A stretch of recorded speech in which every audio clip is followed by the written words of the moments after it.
That's right. I didn't turn off my laptop last night.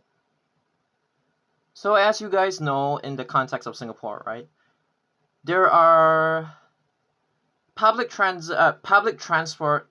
I mean, internationally they call it public transit, but okay, public transport extremists.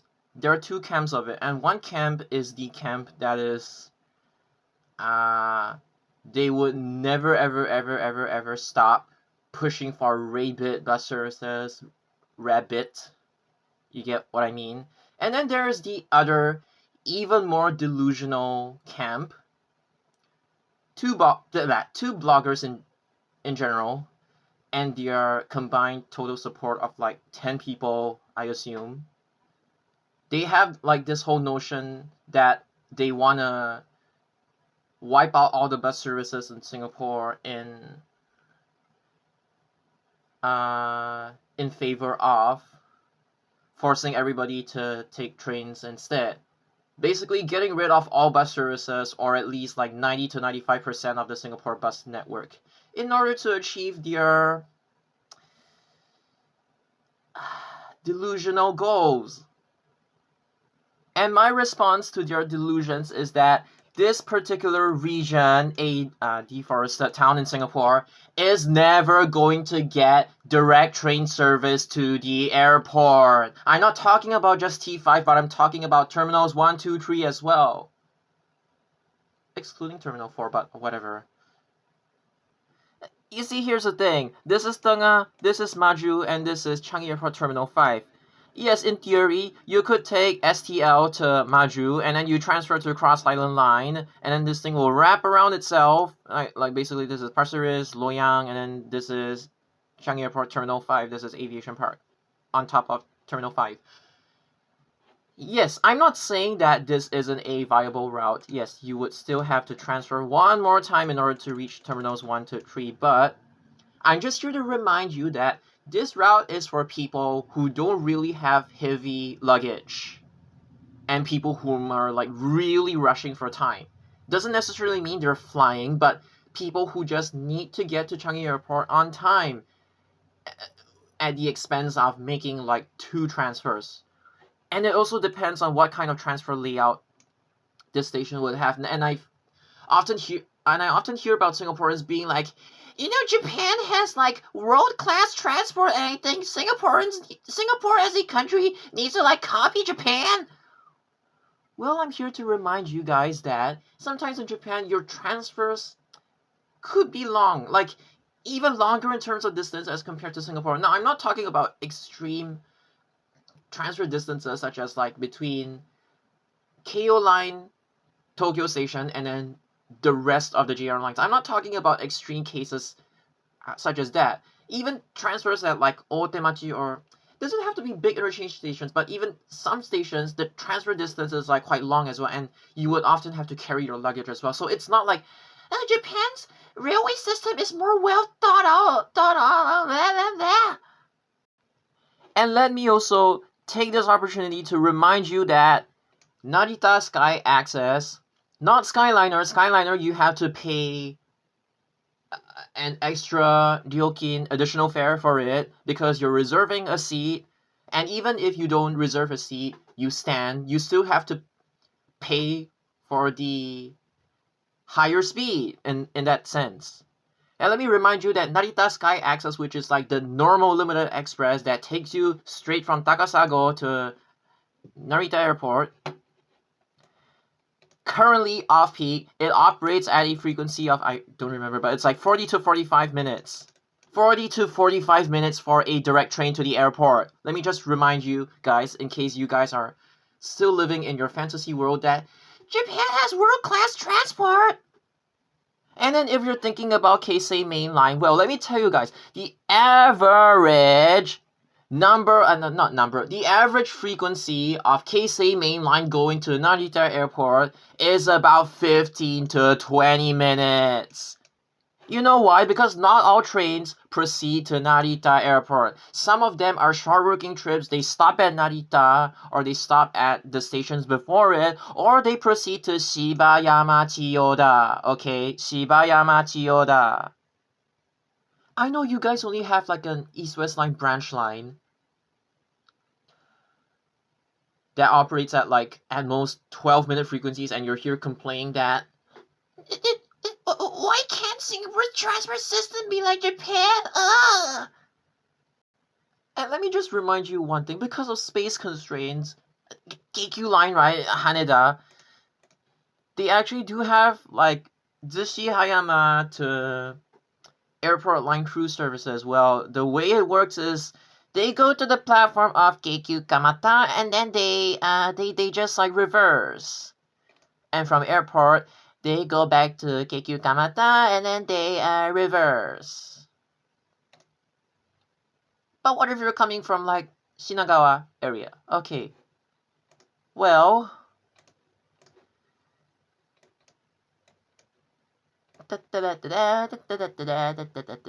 crossover. Crossover. They have to deal with this arrangement because there are space constraints. So tell me how this is world class. So when trains aren't able to take you from wherever you are to the airport, guess what Japan offers? Airport limousine buses. I mean, that's how they brand it, but you can take these limited stop highway buses from various places, like, for example, Shibuya to the airports. Okay? I know some of them have been suspended because of C-word, but again, there are alternatives. It's not like Japan is like, you can only travel by train. I'm like, no, buses exist, you donut. The only difference is that Japan tends to use buses differently as compared to like Singapore, okay? Because Japan isn't like filled with HDBs, okay? In Singapore, you guys need many bus routes because you guys have like higher population density in your suburbs. In Japan's suburbs, no. Like, not every single block is like taller than 2 or 3 or 5 stories. Most of the time, it's just like single houses, lower density. And because of that, they find it more worth it to hub spoke these bus services to the nearest train station as opposed to operating buses the way Singapore operates them. It all boils down to population density, and it has got absolutely nothing to do with Japan is pro-train and anti-bus. Ultimately, it just depends on whether there's demand for it and if it's worth it or not. And the reason why I brought this up is because, you see, Japan has this like whole methodology of like, hey, let's say this is the main train corridor, and then I have all these people just like lying right outside of it. And then it's not really worth it in this particular case to run feeder to the train line. What if you could run a bus line that's a new corridor? These bus routes, even though they're not common, they do exist. And the main point is that Japan runs buses regardless of whether they are short or long distances, long distance bus services, regardless of whether they're short or long. They send their buses to areas whereby it is not really accessible by the train lines. There are also a handful of bus services whereby they operate from one station to another station within the same train line, or maybe the station, or maybe like this, or maybe skip even further to a few stations, or from one line to another line, they connect two different train lines. I mean, not saying that they're the most common or anything, but they do exist as well. It's just that Japan tends to run buses differently than Singapore. Yes, there are some parallels a little bit, but this is a bus corridor. This is a train corridor. This is inaccessible via train. That's why they use buses. If it works, it works. Like, seriously, end of story. Change context. This area will never, ever, ever, ever, ever have a direct train service to the airport. What other modes of public transport do you have besides taxis that ferry a large amount of people that aren't trains? Buses! Okay, I'm just saying, they are planning it right now. The key word is planning. So don't go around asking me, what if ZBK's intel is false? Or like, when are they gonna introduce this? Okay, probably 2030s, like early 2030s. I don't foresee this thing being very quick either. Like the whole discussions, like the pace of discussions, because this is something that they have never like tried before, and it probably involves like rebranding the service as a whole, like not charging express fares, for example. Just an example. And the thing is, multiple people told me about this. It's not just like one intel, okay? And they didn't just tell me, they told other people as well.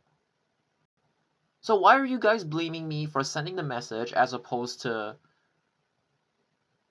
quote unquote blaming the ones that are responsible for sending the message out in the first place? But the thing is, don't blame anyone. At the very least, people took the trouble to find out more information, okay? And let's leave it as that. I'm only saying this because, as you guys know, two entire Discord servers, like almost all of them, like tried to cancel me for my intels. When they have a bad history of when both servers have a bad history of POFMA in the first place. So why not you guys take a look at yourselves in the mirror before you criticize other people? And the thing is, people from both servers, they just need to grow the fuck up. Okay, they use buses.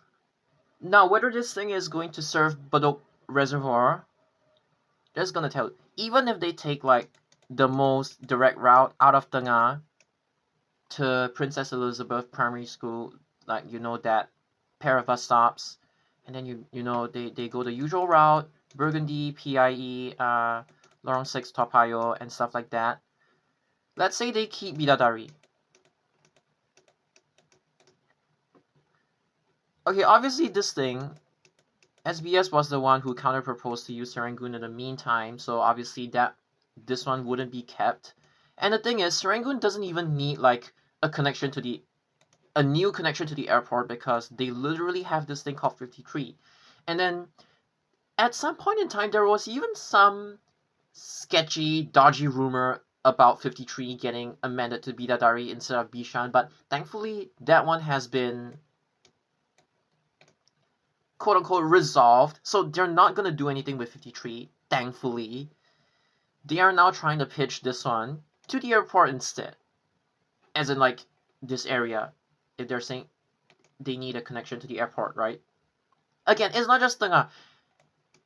This place will never ever ever have a direct connection to the airport via train, in the same way as Tengah. So when you have a bus service, you just make full use of it. It's not just Tengah, it's even like this general area as well, and this all supports the possibility of 506 being renumbered and rebranded. I'm not saying it'll happen, but I'm just saying there is a very high chance that it'll be rebranded. And then the other thing, okay, I'm way too lazy to take out street directory, but there are two ways that they can do this. So Bartley Road East, and then this one is Temasek Holly, and then Tampines Avenue 1, the huge hub-spoke bus stop pair, Tampines Avenue 5, and then you just follow 27 PIE.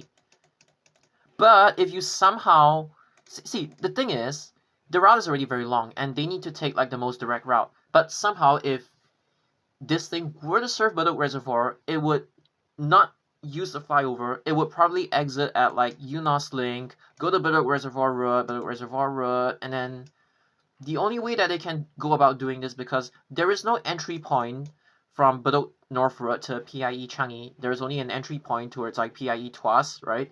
So they have to use Bedok North Avenue 3 and then do this, or they go up, like basically like follow Service 5, from Bedok Reservoir Road, the Kaki Bukit Industrial Sea pair of bus stops. Follow Service 5 up till Simei Avenue, and then you follow 27. So there's 3 ways that they can do it, but since this thing is like considered quite long, right, I wouldn't include this one. I would say that there are only 2, or even if you don't want Bedok Reservoir Road, you can say Kaki Bukit Avenue 1. It's just a minor things, but it's just 1 or 2.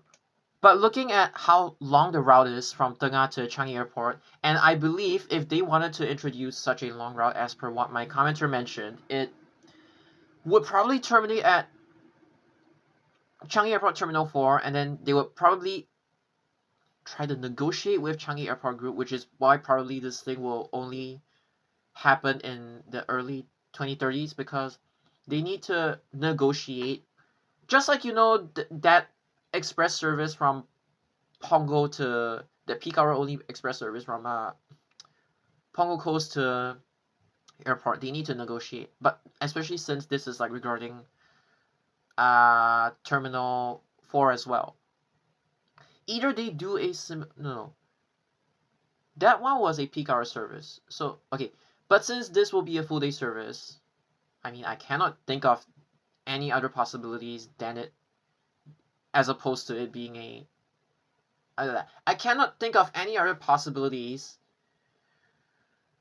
whereby this thing, other than the fact that this thing would be a full day service. Oh my god. You get what I mean. And because of that, they probably have to use Terminal 4 the layover, and there's the negotiation process as well. Because the parking lots and everything, it doesn't belong to LTA, it belongs to Changi Airport Group. Technically, LTA is kind of like the tenant for this, I would say. Okay, correct me if I'm wrong. Even for PTB 312, right? Who does it actually belong to? Does it actually belong to Changi Airport Group or LTA, or is it like co-owned, that kind of thing? Because I'm not very familiar with like the whole contracts, tenants, and that sort of thing. So with that out of the way, this route is going to be very long, right? And most likely they will just take the shortest route, and then, oh, this is extra catchment for us. With that being said, there is like congestion at Airport Road. Okay, wait. No, this thing doesn't go airport. Airport Road is somewhere around here. I don't think it'll be affected. But the thing is, Bartley Road East, the flyover is the fast route. The one that's below the flyover, right? Even that area, I'm not sure how prone it is to congestion, but think about it. Yunus Link, this one is a fast one.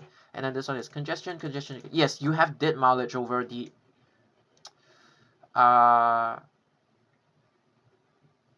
over Bartley Road East, but it's like most of the expressway bus services that go to airport, right? They already have a lot of express sectors, so I don't think the extra catchment along this part